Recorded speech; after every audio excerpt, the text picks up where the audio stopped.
24 March 2025 Bangladesh ক্রিকেটের জন্য স্মরণীয় একটি দিন। বিসিবির সভা নিয়ে যখন ব্যস্ততা গণমাধ্যম কর্মীদের, তখনই এলো এক দুঃসংবাদ। বিকেএসপিতে ম্যাচ চলাকালীন অসুস্থ হয়ে পড়েন তামিম। হৃদরোগে আক্রান্ত হয়ে হাসপাতালে ভর্তি সাবেক অধিনায়ক।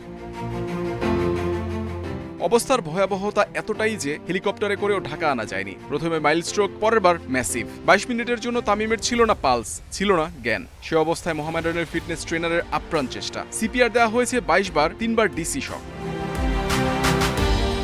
প্রতিকূল পরিস্থিতিতে বিকেএসপির অদূরে কেপিজি হাসপাতালে তৎক্ষণাৎ শুরু হয় চিকিৎসা ব্যবস্থা। সেখানে দ্বিতীয়বার পরীক্ষার পর হার্টে ব্লক ধরা পড়লে রিং পরানো হয় দ্রুত। অল্প সময়ের মধ্যে এত সব ঘটনা কল্পনাতীত। তামিমের বেঁচে ফেরা অলৌকিক।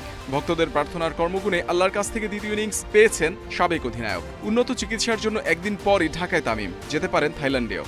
নিয়ে যাওয়া হবে থাইল্যান্ডের জন্য, চেষ্টা করা হচ্ছে ভিসার। তামিমের সাথে বরিশালের মালিকের সম্পর্ক অনেকটা পারিবারিক। যখন অসুস্থ হয়ে পড়েন তখন থেকেই খোঁজ নিচ্ছিলেন মিজান। ঢাকায় আনার সাথে সাথে হাসপাতালে দেখতে আসেন তামিমকে। এমনকি থাইল্যান্ডে নেওয়া হলেও সাথে যাওয়ার ইচ্ছা তার। অবশ্যই আমি যাবো ইনশাআল্লাহ সাথে। তামিম স্বাভাবিক জীবনে ফিরবেন দ্রুতই, কিন্তু মাঠে কবে দেখা যাবে সেটা অনিশ্চিত। তামিমের জন্য অপেক্ষায় থাকবে 22 গজ।